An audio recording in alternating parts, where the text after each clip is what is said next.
मेरा नाम है भार्गव और मैं अपने फिटनेस जर्नी की शुरुआत में मैं बहुत पतला था। पतला मतलब बहुत पतला। और अपने उस वेट को बढ़ाने के लिए मैंने अलग अलग डाइट से लेके अलग अलग वर्कआउट तक सभी ट्राई किए हुए हैं। कुछ तो वर्क करे एंड कुछ तो बिल्कुल ही नहीं। कट टू 3 इयर्स मैंने अच्छा खासा weight and muscle mass put on कर लिया है। टू बी ऑनेस्ट, मैं अपने बेस्ट शेप में तो नहीं, बट उस वाले भार्गव से मैं काफ़ी ज़्यादा मस्कुलर और हैंडसम दिखने लगा हूँ। और ट्रस्ट मी, मैं खुद काफ़ी स्किनी था एंड प्लस मेरी हाइट ज़्यादा थी, but I personally know the frustration and struggle जब हमारा वेट नहीं बढ़ता।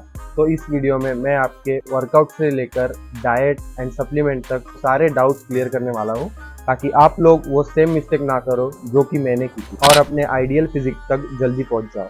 तो सबने सुना है कि हमें वेट गेन करने के लिए ज़्यादा खाना खाना पड़ता है एंड उस ज़्यादा खाने को फिटनेस की दुनिया में कैलोरी सरप्लस कहते हैं, जिसे मैंने अपने फुल डे ऑफ ईटिंग वाली वीडियो में एक्सप्लेन किया है कि वेट गेन करने के लिए आपको एक कैलोरी सरप्लस में खाना खाना होता है। सिंपल लोंडो, आई नो, जितना सिंपली बोल दिया उतना होता नहीं है। वो भी मेनली इन 2 रीजंस की वजह से। फर्स्ट, हमारा फास्ट मेटाबॉलिज्म।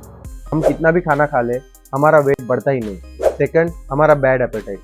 सिंपल भाषा में कम भूख लगना, जिसकी वजह से ज़्यादा खाया ही नहीं जाता। एंड आई पर्सनली नो कि एक कैलोरी सरप्लस में रहना काफ़ी डिफिकल्ट हो जाता है।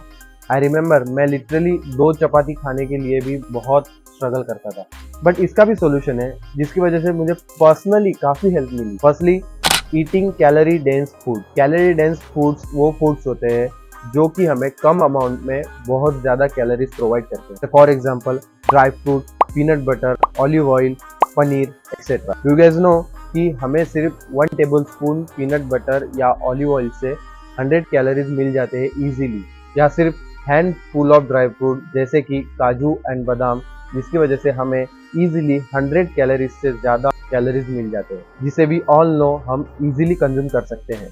तो द पॉइंट इज, आप इन हाई कैलोरी डेंस फूड्स को अपनी डाइट में ऐड करो, जो कि आपको एक सरप्लस में रहने के लिए बहुत ज़्यादा हेल्प करेगी। एंड आपको मेरे चैनल पे ऐसे ही कुछ हाई कैलोरी फूड्स की रेसिपी मिल जाएगी, जिसकी लिंक मैं डिस्क्रिप्शन में डाल दूंगा।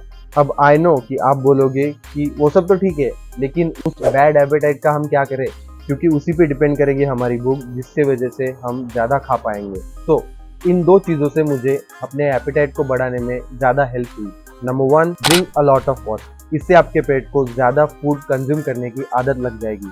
एंड नंबर 2, मेक श्योर कि आप अपने दिन का पहला मील जितना जल्दी हो सके उतना जल्दी कंज्यूम करो, जिससे आपके उस एपेटाइट का काम कंपैरेटिवली जल्दी शुरू हो जाएगा और आप अपने आने वाले मील्स इजीली कंज्यूम कर पाओगे।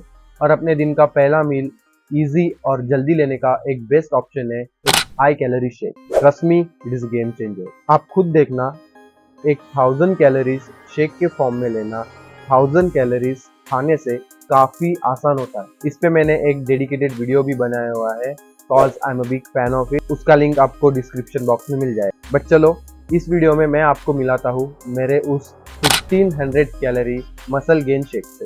एंड सिंपली एक जार या मिक्सी लो और उसमें डालो 100 grams of oats, 500 ml milk, 4 bananas, 50 gram peanut butter, 4 tablespoons of honey for additional calories and 1 scoop of whey protein।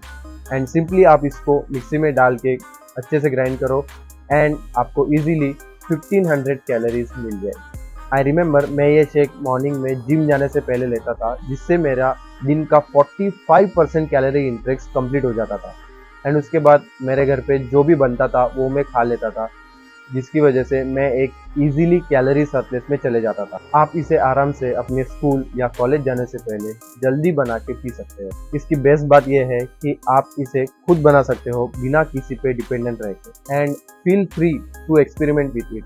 शुरुआत में आपको जो चीज़ें पसंद है वो आप इसमें डालो, लाइक ओरियो, आइसक्रीम, राजमा नहीं, but you got the point. Start adding this high calorie shake in your diet. Muscle building के लिए आपको पता ही है कि प्रोटीन कितना ज़्यादा इंपॉर्टेंट है, तो इस शेक से आपको 65 ग्राम प्रोटीन इजीली मिल जाएगा। तो इस शेक के साथ साथ आपको muscle building and weight gain करने में भी बहुत हेल्प होगी।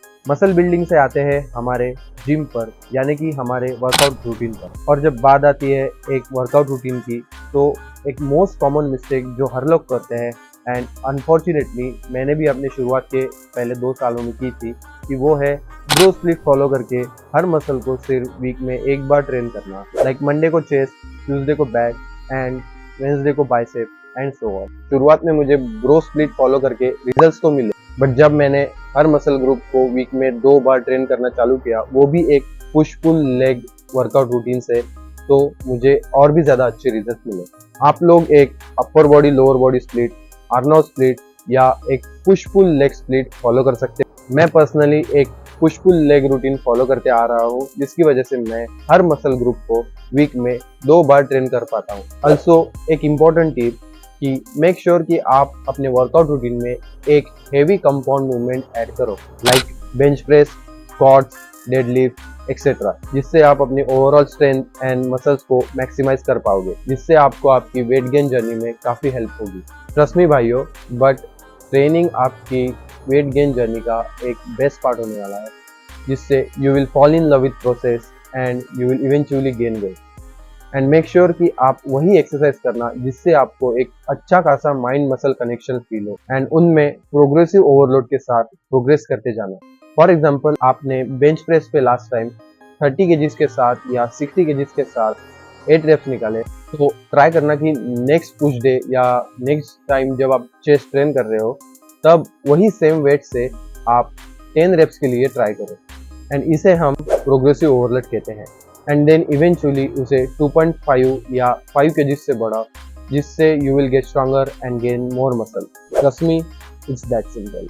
अब थोड़ी सप्लीमेंट से बात कर लेते हैं, जिससे रिलेटेड मुझे काफ़ी कॉमन क्वेश्चन आता है कि हमें गेनर यूज़ करना चाहिए। तो इसका सिंपल आंसर है no. Believe me, it's a complete waste of money, जिसके काफ़ी short term and temporary benefits है। इंस्टेड आप अपने घर पे एक मास गेनिंग शेक बनाओ, जो कि मैंने आपको पहले शो किया, वही आपके लॉन्ग टर्म में काम आएगा। अगर आपका एक अच्छा बजट है तो करना ही है, तो एक अच्छे वे प्रोटीन में इन्वेस्ट करो, जो एटलीस्ट आपके प्रोटीन इनटेक एंड रिकवरी में हेल्प करेगा। एंड उसके बाद you can go for creatine, जो कि आपकी स्ट्रेंथ एंड मसल मास बढ़ाने में हेल्प करेगा। बट याद रखना, सप्लीमेंट्स आर सेकेंडरी। अगर आपकी diet and training on point है, तो only then I will suggest कि you can go for whey protein और क्रिएटिन। एंड एंड में मेक श्योर कि आपकी स्लीप ऑन पॉइंट हो, बिकॉज याद रखना, आप कितनी भी परफेक्ट डाइट ले लो, अच्छी ट्रेनिंग कर लो, हेवी वर्कआउट कर लो, उस सब का बेनिफिट आपको तभी मिलेगा जब आप रोज 7 से 8 घंटे की स्लीप ले रहे हो। Because at the end of the day हमारी प्रोग्रेस जिम में नहीं, बल्कि हमारी स्लीप में होती है। तो जस्ट मेक श्योर कि you are getting 8 hours of sleep every single day. So yeah, this was my complete guide to gain weight as a skinny hard gainer. I really hope कि मैंने वो सारी चीज़ें कवर करी जिससे आपको help हुई। I personally know कि वेट गेन करना काफ़ी मुश्किल हो जाता है खुद के लिए, and we are all in this together. And if I can do it, so can you. So if you found this video informative, please leave a like, और चैनल पे नए हो एंड वीडियो पसंद आई तो प्लीज़ चैनल को ज़रूर subscribe कर देना। मैं हर वीक इस चैनल पर एक फिटनेस रिलेटेड कंटेंट डालता रहता हूँ। You can also follow me on Instagram, वहाँ मैं अपने fitness and life related updates डालते रहता हूँ। And also do share it with your friend, ताकि वो आपके साथ साथ वेट गेन कर सके। एंड या स्टे कंसिस्टेंट, स्टे हार्ड। हम मिलेंगे नेक्स्ट वीडियो में। Till then, peace out.